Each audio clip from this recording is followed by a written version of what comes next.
Thank you for tuning in to the GSMC Basketball Podcast, brought to you by the GSMC Sports Network. I am your host, Nelson. Today we are going to be talking about the recent All-Star weekend. We're going to give a quick recap of all the events, all the popular events that happen around All-Star weekend, from Monday through Saturday through Sunday, all of that. Then we're going to look a little bit deeper in Sunday. And then we're also going to, in the third segment, take a look at the dunk contest, because there was a lot of memes that came from Twitter and a lot of social media outlets from the dunk contest because of how unpopular it is and how bad it was. So we're going to take a deeper look into that. We also have a fourth segment coming up, so stay in tune for that as always. And I like to remind everybody before I begin the first segment, as always, to please remember to tip and to donate to get your comments recognized. Use the link in the link in the description below, or the link, or it's displayed below the ticker of every single show segment. The link is streamelements.com/gsmcsportsnetwork./tip. Really helps the show, makes the show much more interactive between myself, the host, you guys, the viewers. Once again, the link is streamelements.com/gsmcsportsnetwork./tips. And with that, we can go right ahead into the very first segment of this podcast, which is going to be talking about the popular stories around All-Star Weekend. And in particular, we're going to talk about the All-Star Game and how, the most popular events that went down in the All-Star Game, which was the three-point competition. And the three-point competition went down on Saturday at 9 o'clock, and the participants, they went up against each other. But the most popular thing about the contestants going up against each other was that afterwards, whoever, after the three-point contest, after they decided the winner, there was a special round towards the end, which was Stephen Curry versus Sabrina, which was arguably the most popular event that went down in the three-point competition. And it was one of the most, if I just look at it real quickly, it was one of the most popular three-point competitions, as there were in 4 years, there were 10 million unique viewers that were drawn into this competition, and the three-point contest has become a lot more popular in its previous years. And with this competition, given how it attracted 10 million unique viewers, it's only grown and grown a lot more since, especially with the competition that was in place here. And with how the three-point shot evolves in basketball, and how its popularity evolves in basketball, so will this three-point competition and the contest as a whole. And especially now, where it's the first time in the history of basketball that an NBA player gets matched up against a WNBA player in the three-point competition. And we've been wanting this type of matchup for the longest time. We've always wanted to see what would happen if an NBA player were to go up against a WNBA player, or in a 1v1 in any type of competition, because the NBA would never allow that for the longest time. And a lot of people didn't understand why, or a lot of people didn't want to really say why, and that was because the skill gap between a lot of the basketball players in the NBA was way different than the skill gap in the WNBA. And it wasn't just fans that were saying this. A lot of players were saying this, and coaches of some of these players were saying this. I mentioned this in a previous podcast, how the women's basketball head coach for Team USA said that he would pick DeMarcus Cousins to win in a 1v1 as opposed to Brittany Griner. And with that in mind, it puts a lot of perspective if a player that coaches you says that that you don't have what it takes to beat an NBA player. Like, it might be seen as it might be seen as a little biased because of gender, but in reality, it's not. Like, at a glance, it might, but in reality, it's not. Simply because of how, like, just how skilled the NBA has become now recently in a lot of their competitions. But this is the first time that we get an actual competition between an NBA player and a WNBA player, and I will say that it did not disappoint in the slightest. However, the three-point competition in itself, it might have disappointed. There was Karl Anthony Towns, for some reason, like, his foot was on the line. He was taking long twos instead of threes, but they still counted them as threes, and a lot of people on Twitter were like, oh, these shouldn't count because his foot was on the line. And they technically shouldn't. But again, like, it was the All-Star game. A lot of people weren't really paying attention to the rules, which is one of the things and one of the reasons why a lot of these games aren't necessarily, like, that competitive. And a lot of these competitions, like, they aren't taken that seriously. Simply because it's like, oh, all of these players, it's like they aren't really listening to the rules. The refs aren't listening to the rules. So why should we bother watching a game when no one is going to listen to these rules?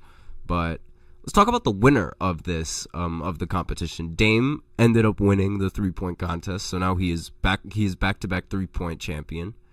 And if I was Doc Rivers, I would be really, really upset because Damian Lillard was able to win in the 3-point contest, but in the regular season, his 3-point shooting has been less than good, in my personal opinion, especially with how he's known to shoot the ball. Again, two-time 3-point shooting contest champion, and he's having difficulty shooting the ball. If I was Doc Rivers, I would be very, very upset. But I mean, he was able to hit when it counted, I guess, even though a lot of people don't really like to count the 3-point contest, but he ended up winning the contest. And I was close to getting a lot of the contestants right. Karl Anthony Towns was in the finals, as well as Trae Young. I said previously I wasn't a big fan of Karl Anthony Towns, but he ended up making the finals, so props to him on that. And Trae Young was really close to winning the entire thing, until Dame ended up scoring a 26 on the final rack, and that resulted in him getting the win. And afterwards, we were treated to a special match between Steph Curry and Sabrina, where Sabrina ended up... It looked like Sabrina was going to win, but then Steph Curry came out and just completely... He did his thing. He made the 3-point competition look like it was just a video game. And Sabrina shot from the regular 3-point line as well, which is still, like, you know, it is very impressive, given how she said she was going to shoot from the line, so the NBA decided to change the rules so that way she shot from the line. She still used a WNBA ball, but at the end of the day, that doesn't really matter, because, like, she shot from a lot farther than where she usually shoots, and she ended up tying the competition. All of the highest scores from the night were all 26 points from all of the other 3-point shooters. Sabrina ended up getting 26 on her very first rack. And in the first round, she tied Damian Lillard's last round, the last game-winning round. So obviously, like, that is very, very impressive coming in from Sabrina. But it wasn't enough to stop Steph Curry, who ended up getting a 29 on his first rack. And as a result, since it was just one round between the two players, he ended up winning the competition, and Sabrina ended up getting a lot more respect from a lot more viewers, given how popular, like, while the All-Star weekend isn't really, like, watched, like, the competitions aren't that watched, the 3-point contest is one of the most watched, and she did it in front of a lot of viewers. Like I said, 10 million new viewers to the 3-point contest. So that brings a lot of notoriety to the WNBA, and that is sort of something that, like, the WNBA needs. And if you notice, the WNBA, it sort of lacks that kind of star. And the NBA didn't take off until they were able to get a star for themselves in Michael Jordan. A player that just made the game look ridiculously easy. And those kind of players were the players that a lot of new fans would gravitate towards because, again, they would make the game look so easy. And having someone like Michael Jordan being the catalyst for the NBA definitely helped the NBA grow in terms of viewership, in terms of notoriety, all of those kinds of things. And that's the same thing that the WNBA sort of needs. And that's why the NBA implemented this new competition to bring a lot more attention to these WNBA players and these women players who are really good at basketball and who are probably going to make the WNBA, like Caitlin Clark.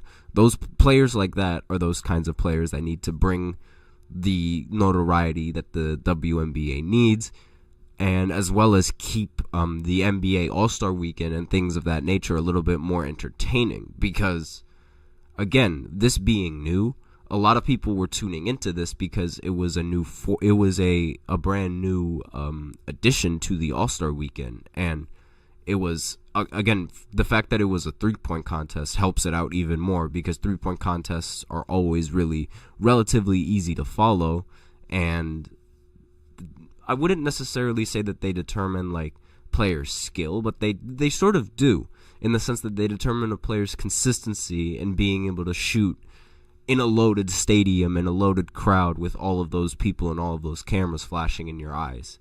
And again, Steph Curry and Sabrina, they made it look like it was a video game. So it was a great competition overall. And how I mentioned previously, Sabrina, they need that kind of player in the WNBA. And they already have several players like that in the NBA. They just need to bring that kind of player to the WNBA. And like, I don't really watch the WNBA that much, but this is definitely encouraging me to want to watch the WNBA's games a little bit more, simply because of like the overall skill of some of these WNBA players and how it's increasing. And I mean, if they're able to shoot the ball like this, like, I'm going to want to watch a lot more of that, because in the NBA now, like, a lot of teams, like, you know, they shoot the ball and like that, but they don't really have that many automatic three-point shooters like they do with Steph Curry and Sabrina. Like, again, like I said earlier, they make the game look easy, and while a lot of other players, they do make the game look easy, they take a lot of shots. Now, I'm not going to say that Steph Curry doesn't take a lot of shots, but again, Steph Curry makes a lot of shots as well, and they go in with a lot more consistency, and it's the fact that he doesn't really shoot that many free throws. So, free throws slowing the game down is another unpopular thing with basketball, and that's why Embiid isn't necessarily popular, despite the fact that he is one of the most unguardable players in the league. It's another reason why Kyrie Irving gets a lot of praise, because he doesn't necessarily attempt that many free throws either, and he goes for shots that are increasingly difficult, but he makes it look easy. And those are the kinds of players that draw in new players to the game, when they do things and they make it look easy, and they do things that we don't really see before, which is why the All-Star game and the dunk contest tend to be so boring, because we tend to see a lot of the same things that we usually do in those type of competitions. And it's like bringing new things. It's sort of like it brings a lot more viewership to these competitions, because it's like, oh, they changed the format. Let's see how it plays out. It brings in a lot more viewers. And not only that, there's sort of like a lack of competition around some of these competitions, like the skills challenge, which happened just before the three-point competition. That was really, really bad. Anthony Edwards was shooting with his left hand. Like, he didn't care about that game. And so it was like, why should I care about watching him if he's not even going to try to compete to the best of his ability? Like, it just doesn't make any sense to me. But again, with this competition, with the three-point contest, Steph Curry, he made this thing look like a 2KU shootout. So did Sabrina. They would have beaten everybody in the competition had they would have participated in that. And it's things like that that people want to tune into the contest because of how amazing that these players actually are and how ridiculous they make the game look and how easy it makes it look. And how it makes the games a little bit less boring because they make a lot of these difficult shots. And speaking of boring games, since we are out of time for this first segment, we're tune into the second segment where I go ahead and I talk about the All-Star game, which was very, very disappointing this year. So tune in for that after the second segment. I will be right back after this short break. I feel like I'm losing my mind. Is everybody in the world blind? Please, Lord, give me a sign, a sign. I feel like I'm losing my mind. Is everybody in the world blind?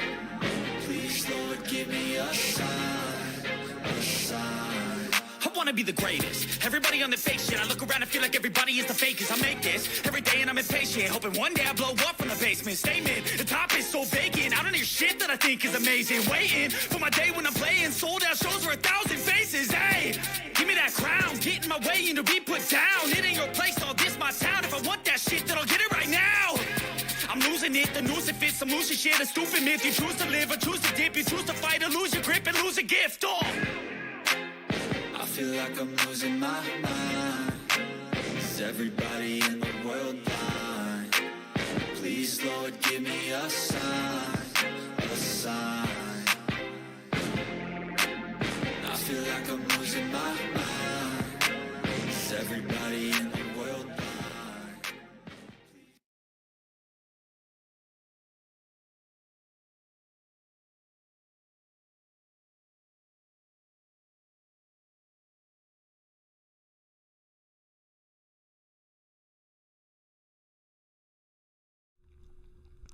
And we are back with the second segment of the GSMC Basketball Podcast, brought to you by the GSMC Sports Network.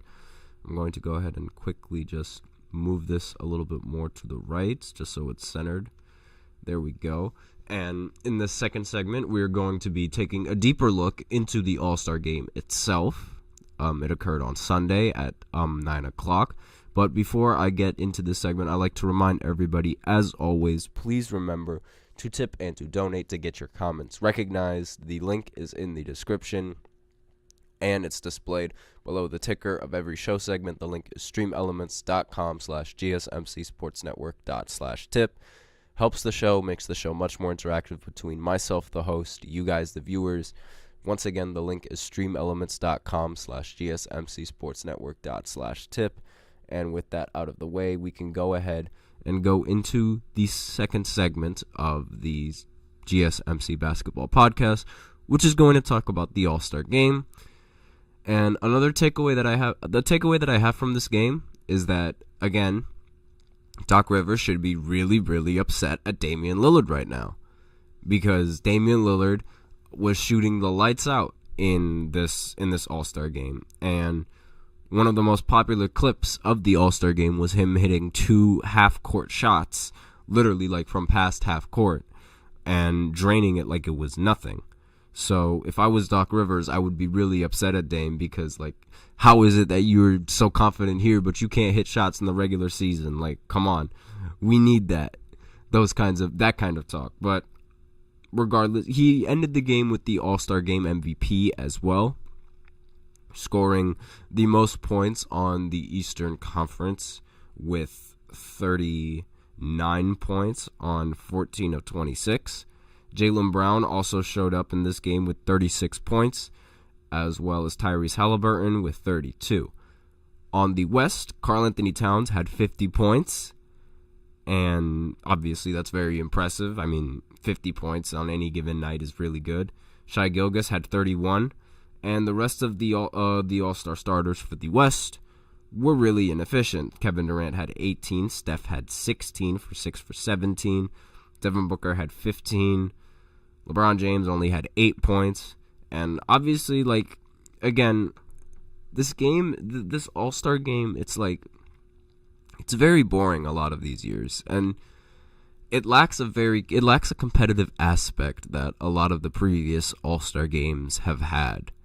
And on top of that, when you add on the fact that there's like no defense played in this league, it gets even more boring. Like, it was just, the game was just people throwing up a bunch of three-pointers and doing a bunch of alley-oops, like I said it was going to be. But, excuse me, again, the defense, it wasn't there, and it wasn't something that, like, anybody wanted to look at. Like, it was dull. It was really, really dull, and it's really difficult to talk about, I'm not even going to lie, because there wasn't much to really talk about in this game. I mean, there were people that were scoring a bunch, but again, it was like the lanes were wide open. When you did one move, you went right past the defender, and they left you open every single time to shoot the ball. So, obviously, the defense was really bad. The Eastern All-Stars ended up scoring 211 points. That's the first time that any team has ever scored 200 points in any NBA game ever, All-Star game or not. And obviously, like, you know, the defense is really bad given how, like, they let up so many points, and most of them came from three-pointers from the Eastern All-Stars. Like, again, I understand it's about having fun for all of these players. They play a lot of these games, and a lot of it is stressful. Draymond Green said it on his podcast at one point, that he said a lot of these games, he doesn't like basketball as like work per se. Like, he loves competing, he loves playing basketball, but doing it as a job all the time is ridiculous work. And obviously, like, it's good at times to like be able to relax and not have the media on you 24/7 with how you play, but at the same time, when you're an NBA player like that, the media is going to be on you regardless of what you do, no matter what you do. Just look at players like LeBron. He builds a school, and the media is already on him. So every little thing that you do, you need to expect the media to pay attention to what you're doing. So using that as an argument to like not be competitive in the All-Star game is sort of like, I don't think that's a valid excuse, because a lot of the media is going to criticize you for not being competitive in these games anyway, which is what the media is doing right now with a lot of these players, given how this All-Star game, it was relatively weak. And another thing that like really bugged me was that they didn't use the court. They didn't use the NBA court, that the LED court that they showed off for the All-Star for the 3-point competition and for the Rising Stars game. They didn't end up using that for the All-Star game. And I'm like, why? Why didn't they end up using that for All-Star game? That would have been a great inclusion to have. Like, it would have made the game a little bit more interesting. Just imagine if LeBron were to do one of his signature dunks, and at the center court you see King James just pop up mid court, and like, that would be so cool. And I don't understand why they had to go back to like the original hardwood floors. Like, I guess it's sort of like because like, oh, these NBA players, they're used to playing on hardwood floors, but who cares? It's the All-Star game. It's not like they're playing seriously anyway.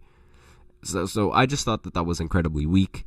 Like, it just made it a lot more boring, in my opinion, because the All-Star game is already boring as it is, and you need to I thought that's why they implemented the court, so that way it would be a little less boring. And Draymond Green, having Draymond Green on the microphone as well, commenting on the All-Star game, that was really satisfying. If you listen in, he said, this is Cat on old Minnesota. He's got 40 points and they're down by 20, which was pretty funny because, you know, obviously Draymond can crack a lot of jokes that a lot of analysts wouldn't dare to do live. But again, like, the critics of this game, like, it says that there was a lot to be desired. A lot of them really were weren't pleased with how this game and the results of this game ended up. And not really much to talk about, like, with the All-Star game itself, and it's really just dull. It's just dull now, and it's like a lot of people are deciding on like whether to remove the All-Star game completely, given how like nobody wants to run back and forth down the court.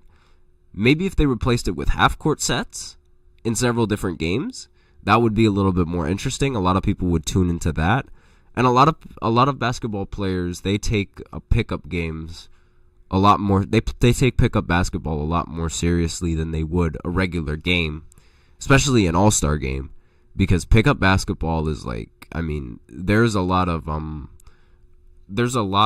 core memories that come from pickup basketball. A lot of these players, like, they grow up playing pickup basketball. It's one of the most relatable things in basketball, playing a pickup game. And if they have a format like that, I feel like a lot more players would take that format a little bit more seriously. However, obviously, like, with these All-Star games and the mentality of, like, how players, they spend every single time playing every game 100%, it does feel good to let loose a little bit in some competitions and not really play 100%, given how, again, every single game, every fan expects them to play 100%, especially in games that matter in the regular season. So, a lot of casual talk around this game, around the basketball, however, is the fact that there is no defense being played in some of these games. And having no defense in All-Star game, which is one of the most popular events in any type of sport, showing that there's no defense, it was like watching a game that casuals think the NBA actually is. It's like, if you were a regular basketball fan, this is a game that like a casual sports fan would think an NBA game actually is. Just no defense, allowing 3-point shots, a lot of teams taking 3-pointers, and a lot of players just not putting enough effort out there. And that's sort of that stipulation of not playing defense and not giving enough effort, they're one and the same. Because not giving enough effort, it's like, I understand how like the logic and the thinking behind it is that, like, well, the player needs to have enough energy to be able to run the offense given how much he has the ball in his hands. Like, for example, with Luka and his defense, it makes sense for Luka to be a little bit lazy because he's expected to have the ball on offense every single time. He had a game scoring 70 points. But again, that's not winning basketball if you're just not playing defense, because what if the other team is making shots and you aren't? Like, that's the aspect of the game that a lot of people aren't thinking. Like, obviously, you don't want to put in the mind of your best player, oh, you could miss this shot. But again, like, that's still a possibility, especially with like the degree of difficulty that these players, like, that the shots are with some of these players. It's not really easy to say that, like, oh, they'll make the shot like all the time. But there was no defense and no touching each other. And it was barely entertaining. Like, obviously, like, I understand, like, there's no hand checking in the NBA regardless, but it's like, at least try to put a body on someone. But no one was boxing out either. And they've been trying to do things to make it entertaining, but it just hasn't been entertaining whatsoever. And maybe it should have some events that are scripted, because, again, like I said previously, a lot of these games, like, they don't matter. It's really difficult to make a game less boring if the games don't matter. But a team that does that phenomenally well is actually the Harlem Globetrotters. Like, I mean, obviously, like, the Harlem Globetrotters, they're entertainers, so that's their job, but they play a lot of games, a lot of basketball games that aren't necessarily, like, they don't count for anything. They're just there for entertainment. And they have a lot of scripted segments in these in the games. They have like triple lobs, like 10-man lobs, all those types of lobs, and they have certain players do tricks that we don't really see before, that we don't really see on a basketball court. So doing things like that might bring a lot more entertainment to the game. I'm not saying like have the entire game scripted, but like have certain segments where it's like, oh, this player's doing something that we haven't seen. Like, I remember in one All-Star game, Kyrie Irving, like he did a fake behind the back in when the camera was like close up on him, and that's something that we've never seen before. Those types of things will drag people into watching these games, doing things that players haven't seen before.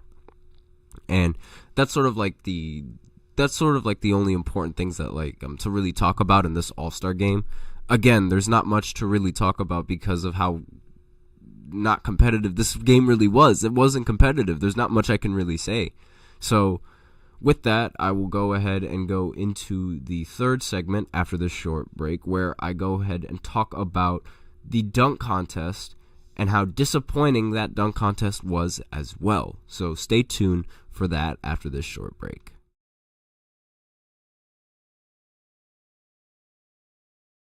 For the best and latest podcasts available anywhere, go to the podcast app on your cell phone and type in GSMC to access free content-rich podcasts on health and wellness, book reviews, sports, entertainment, relationships, social media, movies, technology, finance, and even weird news. Subscribe and download the GSMC Podcast Network's family of shows, available everywhere podcasts are found.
Thank you for tuning in to the GSMC Basketball Podcast, brought to you by the GSMC Sports Network. And in this third segment, we are going to be talking about the NBA dunk contest and how disappointing the dunk contest really was. And it's been disappointing for several years. And it's been so disappointing that the NBA had to bring up G League players in order to make it a little bit more interesting. So with that in mind, you guys know how I extremely dislike the dunk contest, and I extremely dislike how they continue to push this dunk contest and how they continue to bring this into the All-Star weekend. It's one of the least popular events that go on in the All-Star weekend, and it's one of the least popular for a reason, because again, a lot of these dunks we've seen before. A lot of these dunks aren't creative. A lot of these dunks are just bad. And NBA Twitter was not happy with the dunk contest whatsoever. They weren't happy with Jaylen Brown being in the dunk contest either. Jaylen Brown, the overall creativity on his dunks, they were terrible. He jumped over Kai Cenat. For those of you who don't know who Kai Cenat is, he's one of the shortest streamers out there. He's 5'3", and he was sitting on a chair. So a 5'3" streamer sitting on a chair is who he dunked over, compared to Mac McClung literally dunking over Shaq. And again, it's the dunks that some of these players they come up with. It's what are you thinking? It's not impressive. I'm sorry, but it's I understand I can't do that. I understand a lot of players can't do that, but we've seen it before. We've seen it done we've seen much more impressive dunks done by much smaller players, and seeing the same type of dunks done by different taller players again. It's just not impressive. The fact that I'm able to describe the dunk and you guys can visualize it, already there's a problem. For example, Aaron Gordon. When he was in the dunk contest, he jumped over Taco Fall. Now, I have to explain that because Taco Fall is 7'5". He is really tall, and the fact that he jumped over him being 6'10" is astonishing, especially with all that weight. If you've seen Aaron Gordon and all the muscle that he has, it's difficult. Not only that, he had to take a seat in the air to dunk over the Magic mascot on a hoverboard. Now, obviously, that's way more difficult to process in your head if you haven't seen that dunk. But that dunk was amazing, and it was a dunk that I've never seen before. Because who can say that they've jumped over a mascot on a hoverboard? Those are things that you can't say. And again, in previous dunk contests, Blake Griffin dunked over a Kia. And with that in mind, a lot of these players, they don't do these impressive things, and they don't do these sort of impressive feats that would make me want to watch the dunk contest in any sort of way. And again, they weren't able to bring out a car, and we went from jumping over a car, jumping over a mascot, jumping over a really tall NBA player, to jumping over a streamer that's 5'3". It's just not impressive whatsoever. But they brought out Mac McClung for the dunk contest yet again. He's a G League player, but he's one of the more athletic players and a fan favorite. And he won the dunk contest again, back-to-back dunk contest champion, and a G League player. He won the NBA dunk contest. So I'm a bit surprised he doesn't have a job in the NBA, but again, it's just really dunking. There's not really much room for dunking in the NBA if you can't create space and shoot the ball. But again, he's a very athletic player. He literally jumped over someone, then grabbed the ball as he was jumping, let go of the ball, grabbed it again while he was in the air, and reversed it in. That is a very difficult dunk to do. It's very complicated, and the fact that he was able to do that on the first attempt is very, very impressive, and it doesn't really get talked about much given how unpopular the dunk contest actually is. It's easier to picture Jaylen Brown jumping over Kai Cenat than it is, and not only that, he was getting made fun of for that dunk in of itself because he barely got off the floor, and if he hadn't spread his legs, he would have hit Kai right in the back of the head. He also had another dunk where he commemorated. He did a tribute to a former basketball player who was in college who did not make it to the NBA, unfortunately, because he passed away. I'm going to get his exact name and the exact dunk that he did right now and the exact score of it. And obviously, that tribute dunk, it ended up getting more points than a dunk from Mac that took actual skill. And that's the reason why I'm talking about this, because a lot of people that were watching that dunk, they were like, he only got that score because he paid a tribute to Terrence Clark, and he was the college player who was about to, it looked like he was going to get drafted to the Celtics, but he didn't get drafted to the Celtics due to passing away in a car crash in 2021. Obviously, really sad news from him, and really the only thing that they just put a picture of him in the paint and Jaylen Brown dunked, and that was enough to get him a lot of points for the dunk contest. And a lot of people did not they appreciated the gesture, but the dunk in of itself, they did not think that it deserved that high of a number because it was a weak dunk. And it's difficult to grade dunks now, especially with the grading system that these dunkers have now. It's more like whichever one gets more hype from the crowd, as opposed to which dunk is actually the best. And obviously, I understand you have to take crowd consideration, but these type of dunks were really weak. We had we had Zach LaVine doing East Bay dunks from the foul line. And if you don't know what an East Bay dunk is, it's basically a dunk where you put it between the legs.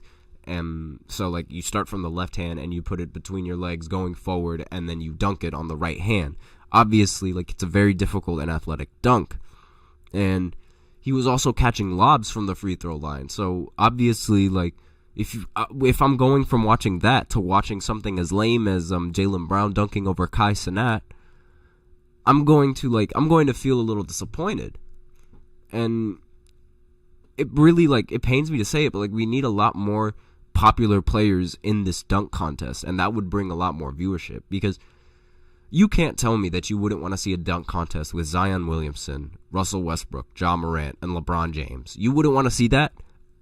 Anyone would love to see that. And even like for some tall players, like some tall players could do some really athletic dunks. I'd like to see Victor Wembanyama in a dunk contest, see what he can do, given how like he can get a lot more creative with his dunks, seeing as he's 7'4" and he can just hop and he's all the way at the rim. We could see a lot of creative things with that, but again, like there's not much creativity that could come from the dunk contest, at least from what I've seen.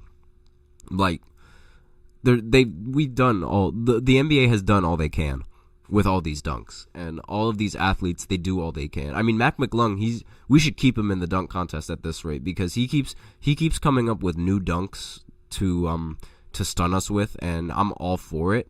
But it's players like that like bring in the energy and like that bring in those new dunks that we need to see. College games, they show a lot more enthusiasm coming in from a lot of these dunk contests, and with that in mind, it's sort of like, why on earth aren't we bringing in a lot of players that have creativity in their dunks?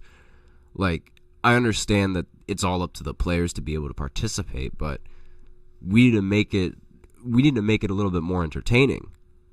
I wouldn't mind, honestly, if the All-Star game, like, and the All-Star dunk contest had some incentives that could go into winning this competition, rather than just getting a trophy. Like, big incentives from a lot of the sponsorships that the NBA has. Big incentives.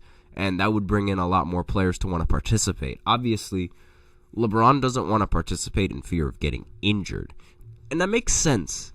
But we shouldn't go into every competition expecting every player to get injured. That just takes away from a lot of the joy in these games, because again, a lot of these people, they only have money to go to one game or one event, and they want to see you participate. And if you're in the dunk contest and you're not doing your best dunks, if you're in the All-Star game, you're not playing your best, if you're in a regular game, you're not playing your best, a lot of those fans are going to feel disappointed. And that's what a lot of fans felt during the All-Star weekend. And like the court, that was really the interesting part about it, because it was a brand new court, and it was bright, and it was a spectacle. It was something to look at. But other than that, there wasn't really much that the new court brought to the table. Like, I mean, it was implemented pretty well for tributing Clark and all that, but I mean, why couldn't they do that for more dunks? Why couldn't they excuse me, why couldn't they add more effects to some of the dunks to make it just a little bit more entertaining? Because it's really difficult to make this dunk contest entertaining. We've seen it every time, and I'm running out of it. Again, it's a difficult subject to talk about, because we see it all the time, and I'm running out of things to talk about, given how often we see the same dunks done by just different athletes. It's really difficult to get creative now. And with that in mind, I feel like maybe they should just completely remove the dunk contest entirely. If the NBA isn't going to get enough popular players and enough players to be able to bring that that competitive aspect to the dunk contest, and bring sort of that viewership that dunk contest needs, and it sort of brings, like, it gives people like a reason to want to watch, then if you're not going to do that, I don't think you should bring the dunk contest back. It's just not needed, in my opinion, because at the end of the day, yes, we got to see some really good dunks from Mac, but we're not going to see that again, because he's a G League player, and G League games aren't necessarily broadcasted that much. So this is like the only time he was able to do something that a lot of people wanted to see. And, like, I get that, like, it brings attention to him for a few seconds, but, like, we don't get to see this that much in a regular game.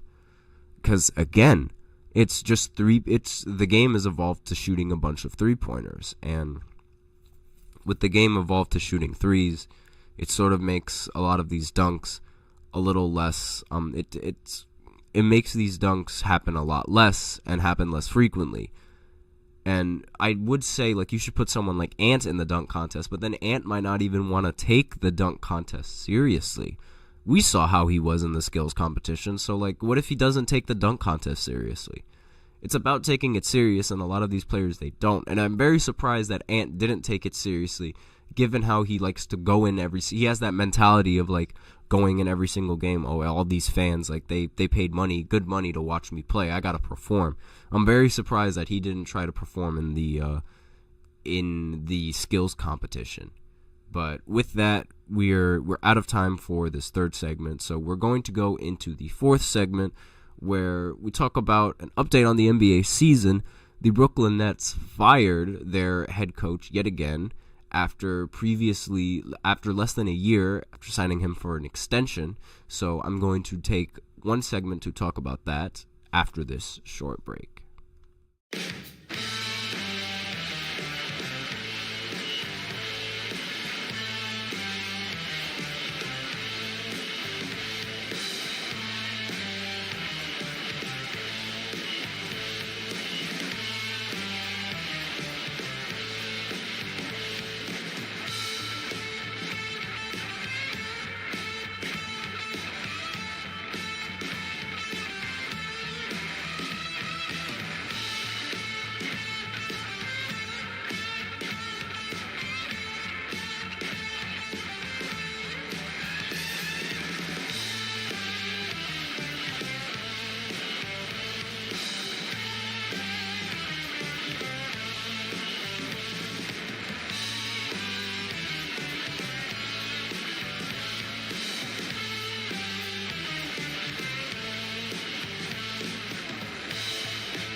And we are back with the fourth segment of the GSMC Basketball Podcast, brought to you by the GSMC Sports Network.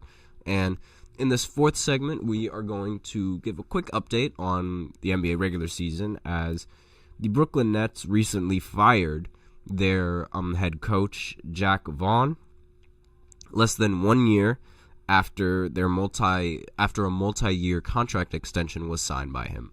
So this happened 5 days after losing to the Boston Celtics, and in a blowout loss. Only if I can just pull up the box scores real quickly, because I'm very confident that was the reason why he ended up getting fired, because of that Boston Celtics game and that pitiful performance that he ended up putting. Let me just go ahead and get the box scores of that game real quickly. Just wait 1 second. Because it was a while ago. It was 5 days ago, I believe, and it happened Wednesday. Yep, 86-136. It was a really bad loss for the Brooklyn Nets and a really bad way to cap off their mid-season. It's a bad way to cap off the mid-season. They're 21-33 right now, and overall he led the Brooklyn Nets to a 64-65 record. Now, a little bit of history on Jack Vaughn and his coaching career. He was the assistant coach to Steve Nash, while Steve Nash was coaching Kyrie Irving, James Harden, and Kevin Durant. Throughout that span, there was a little bit of uneasiness between Steve Nash and Kyrie Irving specifically, as well as Kevin Durant, and that it ended up causing Kevin Durant to try to request a trade that ultimately ended up going nowhere, and the team was forced to play in the first round of the playoffs with Steve Nash as their head coach against the Boston Celtics. Yeah, I know they've traditionally owned the Brooklyn Nets, no need to tell me, but they ended up getting swept in that series. And after that series, the Nets felt like they were done with Steve Nash, and they ended up firing him and replacing him with Jack Vaughn as, I messed up that last name, Jack Vaughn as the new head coach going into next season.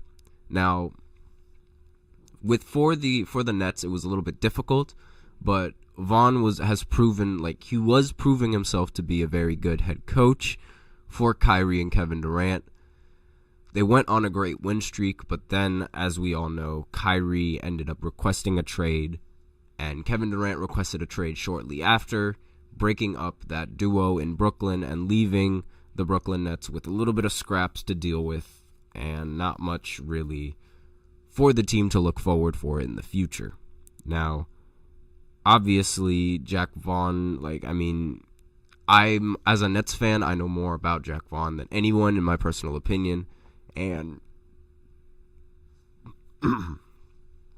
it's really difficult to coach a team that is, it's really difficult to coach a team that was lacking in a lot of pieces, especially after, with all the roster changes that he's been doing.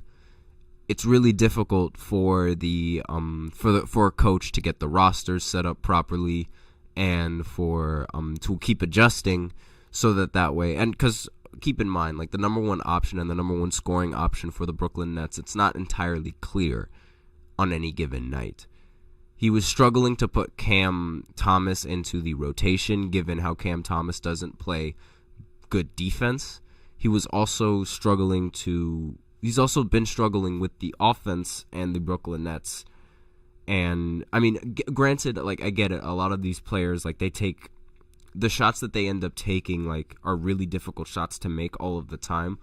But the game plan doesn't really get adjusted that much for these players to hit the shots that they usually hit. And it's really difficult for again, a team to sort of find that rhythm. And in the Eastern Conference, with how top heavy it is, losing a coach, who's the Nets going to replace them? We've seen what damage bringing in a new coach could do to a team in the middle of the season. Look at the Milwaukee Bucks. Bringing in Doc Rivers was one of arguably the worst moves in the mid-season that the Bucks could have done as of right now.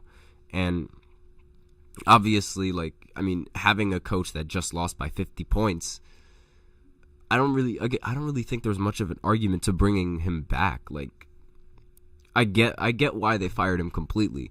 That loss is just unacceptable on any level, and that game should not have been as lopsided as it was, given how we were able to make the game. The Nets were able to make the game a little bit more competitive while they were at home. But obviously, he guided the Nets to the 5th best record in the league, from November 1st to February 21st in 2020, and he led the Nets to a 12-1 record at one point, as I mentioned previously. And he once coached the Nets for 10 games, and he was an interim head coach in 2020 following Kenny Atkinson mid-season's departure. And obviously, this marks the second February firing of Vaughn's career, as he was relieved of his duties by the Orlando Magic in February 5th, 2015. So he coached the Orlandos for 2 years prior, garnering a 58-158 record for the Orlando Magic. Obviously, with a lot of his games that he's been in, there isn't really much winning for the coach in the sense. And I guess they sort of wanted to sort of deviate from that culture. And it might be argued that he was only winning with the Nets because he had Kevin Durant and Kyrie Irving.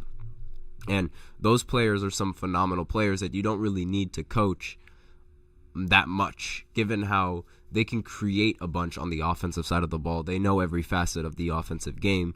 And with that in mind, there's no real need to sort of coach them, because it's they can create the offense for your team. All you have to do is give them the right pieces. But firing him now is the big question. Was it the best move to fire him now? And the timing of his dismissal, it says in this article that I'm reading the Nets are objectively not having they're not having a bad season. In my personal opinion, we are having a bad season. So I with that in mind, I could see why it doesn't make sense to fire him now. Fire him for after the regular season, because he might surprise us. He might have surprised a lot of people with a mid-season run. But then again, he also might have not surprised anyone. But with that in mind, like, they could have kept him. They could have kept the coach for at least until after the regular season had ended, and then brought in a new coach for the new season and bring in that new environment in the off season. I think that makes a little bit more sense. And the Nets, like, again, we're going to move to like our third head coach in 17 months. And the organization has yet to like name an interim, so it's like there's no real direction that this Brooklyn Nets team can necessarily go, given how like the coaching changes, and it's really difficult to play under multiple head coaches. And especially like with a lot of these players coming in from trades, they've been playing with a different head coach almost every single day of the week. Now, as I mentioned previously, like with these with Kevin Durant being traded, a lot of these players were traded from their head coach as well. Same with Kyrie Irving and a lot of the players that the Nets were able to gather from that trade. To add on top of that, the fact that Ben Simmons doesn't want to play also adds more problems with the minutes, because it's like if Ben Simmons decides he doesn't want to play a specific game, then that's an adjustment in the rotation that Vaughn has to make with a split second's notice at times. But obviously, it's gone now. It's over with. No need for Vaughn to worry about that anymore. I'm very curious to see who the Nets decide to bring as a coach for the remainder of the season, because I don't really think that they have much of an option. And if they don't have a coach, I could potentially see them dropping all the way down to one of the worst teams in the Eastern Conference. Now, will they be worse than Washington? I don't think so, because their talent is just that much better. But without a coach, it is a lot difficult. It is a lot more difficult to win. It's a lot more difficult to have that to bring that culture to the locker room. And the Nets need all they can get with the coaching experience and whatnot. But we'll see what the Nets decide to do in the offseason. But with that, we are out of time for our for this podcast. Thank you so much for tuning into the GSMC Basketball Podcast, presented by the GSMC Sports Network. Your support means a lot to us, so please remember to subscribe to the show, leave a positive review. It really does make a difference. We also invite you to follow us on Facebook, Twitter, TikTok, and Instagram for more content and updates. And as always, I like to remind everybody, please remember to tip and to donate to get your comments recognized. The link is on display in the ticker, as well as in the link in the description. Once again, it is streamelements.com/gsmcsportsnetwork./tip. Helps the show, makes the show much more interactive between myself, the host, you guys, the viewers. But other than that, follow us on Facebook, Twitter, TikTok, Instagram, more content and updates. Thank you so much for tuning in yet again. Have a wonderful day. I am your host, Nelson, and as always, take care.